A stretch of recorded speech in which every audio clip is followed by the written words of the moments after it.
This week for episode 113, we come at you guys with a short and sweet episode talking about that amazing Mandalorian Season 3 finale. Welcome to the Infinite Taylorverse.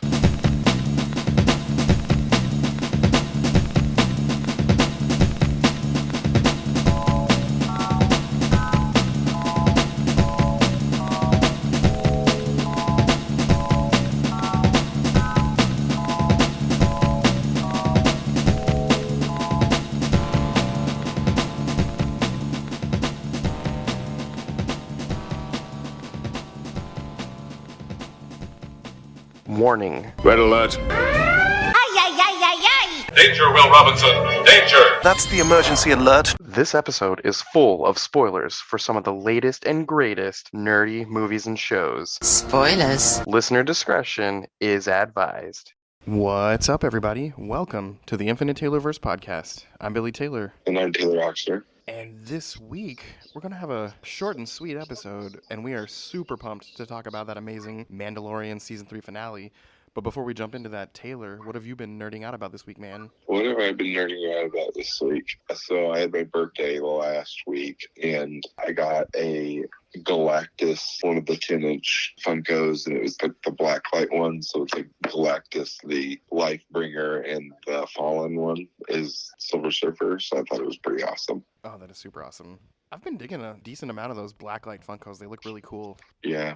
Let's see. Okay, my nerding out, I'm going to incorporate it into some stuff we'll probably do a whole episode on in the future. So this week, the Power Rangers 30th anniversary special came out. So between that and the season 3 finale of Mandalorian, I set an alarm clock and got up super early before work so I could watch both of them. And one, I am exhausted, tired right now. But two, my nerding out is from both of those things. But I'll say the Power Rangers special, the Once and Always thing, man, that was an hour-long nostalgia fest. And next week, we'll talk about it and make it a big deal on our episode. I want to have a chance for both of us to get to see it and everything. But for now, I'll leave it at that. It was very full of nostalgia. And there's a few things I would have, wished were there that weren't there. But that's not the point. It made me very happy. And I felt like an 8-year-old kid again. It was awesome. It was awesome.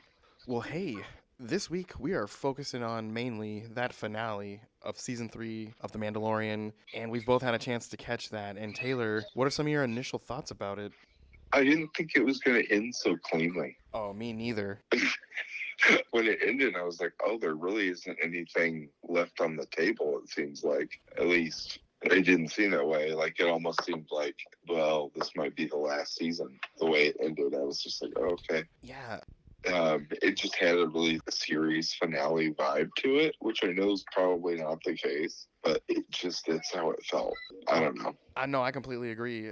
If it wasn't for a few weeks ago, Dave Filoni and Jon Favreau came out and said that this series is going to go 5 seasons. If it wasn't for that, it 100% felt like that could be the end. And it was wrapped up very nicely. Yeah, I would have been super content with that ending. Yep. Oh my goodness. But yeah, the whole thing was so awesome. Last week kind of left it on a bit of a cliffhanger leading into this week. And I'm sure many people are considering last week and this week combined as the finale. There was no time jumps or anything. It was literally right where the last one left off. And, it left with such heavy things like, oh no, Den's been captured and who knows what's going to happen to him. And things are looking pretty bad for the combined Mandalorians. It's also been really funny reading some of the fan theories and everything. People thinking, oh, the armor is going to be bad and so-and-so is going to be bad. I'm honestly happy that they chose not to go that route with any of the people we followed so far. Yeah, I kind of had a feeling there was going to be like an inside rat person. And I thought the guy who was running the ship into the ground, I thought he was the bad guy, but then he turned out not at all. Oh, yeah. So, yeah. I think the title of that episode last week being called The Spies threw everyone off, and maybe The Spies was just the girl in the beginning, the double agent working from Moff Gideon, but also the New Republic, her and her droid, maybe that was The Spies, and everyone thought too hard about it. Yeah, maybe. I did like Gideon's suit. Oh, that thing was like awesome. The helmet. Yep. It would have been even more awesome if he would have held that darksaber for a little bit. Yeah. I've seen people torn over that, at the certain point when he's fighting with Bo-Katan, he destroys the Darksaber, and people are either like, no, man, they destroyed the Darksaber, or, oh man, thank God they can get that whole Darksaber thing out of the way and just move forward as a group of people and they're reuniting on their planet. Yeah. But yeah, there was so much to enjoy about this episode. when Grogu came through at a certain point when it seemed like Din Djarin was about to get, overtaken, and he starts coming through pushing the no button and kind of helped out. That was pretty cool. It was cool. For a second there, I was like, are they going to kill him off or hurt him? And then it was like he was giggling while he was Yeah. dodging it, like, because I watch it with subtitles on, and Yep. it was laughing every time he would do a jump. Yep. So it just shows how strong in the Force he actually is, especially when he does that protection sphere, Invisible Woman style, Right. at the end. Yeah, when Axe Woves took their giant ship to crash into their base, and it just looks like, well, these guys are goners. That's not exactly what happened. Everything definitely blew up, but Grogu put up a force field and protected them from the fire until it disappeared, and that was pretty cool. It was very cool. I was thinking about that, and they went to the trouble of setting all this stuff up with Moff Gideon. We saw his potential force-sensitive clone army, but they, put an end to that. But my thoughts are, obviously, main Moff Gideon, he's dead, he's gone. But what if Giancarlo Esposito comes back from some random force-sensitive clone that he made that we don't know about? That'd be kind of crazy. That would be crazy. That whole thing where they revealed that, it was like, so is he force sensitive? And then he explained how he wasn't, and I was like, okay, but how do you make a clone force sensitive? I think season 1, that was the whole reason they wanted to take Grogu to get some of his DNA since he's a force-sensitive being. It makes me, obviously we think that has to do with Palpatine eventually being cloned in the sequel movies, but... Yeah. And I'm sure that does have a part of that, but maybe for Moff Gideon personally, it was more than that. It also made me start thinking, man, if all these troopers flying around took their helmets off, would they all look like Moff Gideon? But I don't think they quite went there. Those trooper suits are amazing too. Those are cool. Yeah, we mentioned it last week, but I cannot wait to see this next wave of action figures and Funko Pops. Yeah, I mean, they look like Apple products. Right? It's really funny. It's kind of funny how smoothed out all the curves are and everything. Right? I was just like, oh wow, that actually looks nice. Yeah, thinking of those potential toys, more than anything, I definitely need Grogu piloting IG-12. Yeah, if nothing else. But yeah, the whole battle happened. Everything ended well. A couple things that I, wished were there. We didn't get any Mythosaur action. That was a little sad. We saw one at the very end, though. We did see Grogu kind of becoming one with the Creed and everything, and he kind of looks down into the water, and then the camera goes way down, and we see the Mythosaur, and he's definitely awake down there, and that was pretty cool. I don't know. I expected something about Bo-Katan coming in, holding the Darksaber, riding the Mythosaur. Yeah. That would have been awesome. But I think for the couple of things that I wished happened that didn't happen, did not take away from how good of an episode I thought this was. No, I thought it ended really well for the most part. I didn't have really any wants by the end of the episode, which I thought was pretty good. Yep. And I love that Mandalore is reunited. I can't wait to see, where they go with that in the future seasons. And it's also cool that towards the end, he met up with his Republic pilot friend and let him know, hey, I know it has to be off the books, but I want to be your guy. And especially, I got Grogu here, which let me back up. Grogu, he officially adopted him as his son at the end, and that was kind of touching. I liked that about it. And when the armorer said, "Rise, Din Grogu, son of Din Djarin," or whatever she said, I was like, oh man, hit me in all the feels.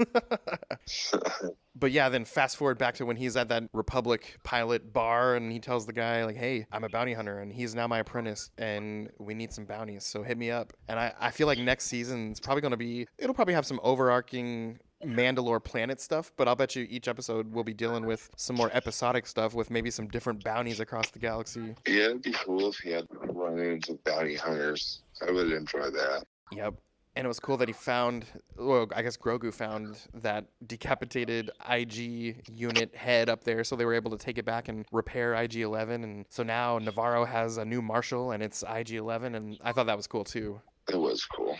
But yeah, this thing was just really fun, and it ended with him on his front porch and his cute little son force playing with some frogs, and that was it. That was the end of the episode. It was peaceful. Everything was wrapped up, and kind of like we already mentioned, it felt final, and we know they're making more, but even if they didn't, I think we'd be okay. Yeah, there was only one thing that actually bothered me the whole entire episode, and it was the very end, and I bet you can't guess what it is. Oh, let's hear it. It's when it does the Looney Tunes ending. Oh, the little vignette circle panning in. Oh, that's funny. Yeah, and then it was just, I don't know why. It was the only thing that I was like, oh, that didn't sit right. Just felt a little too much cheese, maybe. It may be. I don't know. I thought it was just so dumb. Yeah, maybe that's just me, but I felt like that part was dumb. But everything else about the episode I loved. Yeah, it was a lot of fun. And one other cool thing that was in the episode I forgot to mention, when they were at that bar and he was talking to that New Republic pilot, Dave Filoni was one of the guys sitting at the bar with his big cowboy hat on, dressed as one of the pilots. So I thought that was pretty cool too. Oh, I didn't know that. Yep. Normally I can spot him because he's always wearing that cowboy hat on the few times he's plugged himself into an episode here and there. Oh, okay. I think in season 1 it was that same pilot whose name is escaping me right now, and also Dave Filoni as a pilot. Those were the two pilots he ran into in that first season when their relationship started. Oh, okay. But yeah, it ended awesome, and I'm glad it ended happy. I don't know. I hate when stuff ends with a lot of tension and then no more new episodes for a year. Yeah, no, it had a very clean ending, which makes me think that maybe they wrote the script as the show ending now, but then they were talked into 2 more seasons. It could be. You know what I mean? I mean, that's happened. We've seen shows that were like halfway through the show, or like at a certain point, you're like, oh, that season ended really good. Yep. But then they get renewed like last minute. Yeah, it makes me think back with Smallville. They were supposed to end at season 4, and it totally went 6 more seasons. Yeah, it's crazy. But yeah, those of you guys listening, if you haven't had a chance, get out there and watch it. And if you're someone who's waited to binge it all, now's your time. And I kind of envy you, because there's no way on earth I could have waited, but now you get to sit down and watch it all. And it's going to just feel like a really cool, long movie. Some of the parts that people didn't really like the episode that does the little one shot over with the scientist guy that gets his mind wiped. But if you're watching it as a whole, 3.5, 4 hours worth of Mandalorian all at one sitting, it's just going to feel like a scene. And yeah, like I said, I'm envious that you get to watch it for the first time, those of you out there. And today's Wednesday, us recording this. Usually on Friday nights, I watch it again with my family. So I'm already looking forward to seeing it again with them. Oh, that's awesome.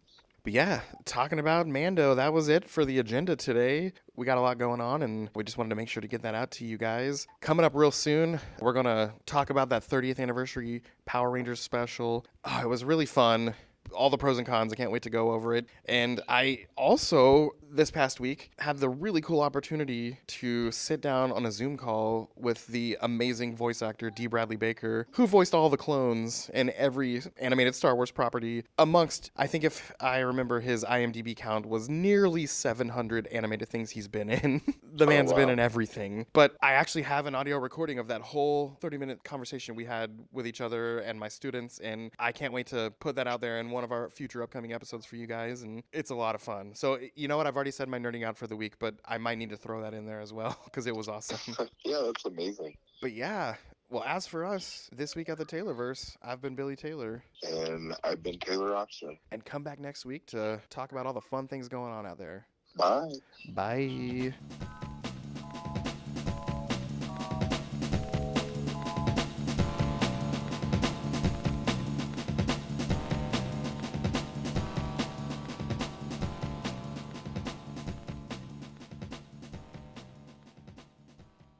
This episode was brought to you by the Kincaid Arcade. For all of your arcade needs and video game fulfillment, go head on over to the Kincaid Arcade at the Oak Park Mall in Overland Park, Kansas. These guys have every imaginable classic game possible. They have arcades. They have every console you could think of. They have special tournaments all the time. They set up parties and events for all of your party needs. So head on over there once again to the Kincaid Arcade at the Oak Park Mall in Overland Park, Kansas. Go get a bracelet, go play free play the whole time, and have a blast.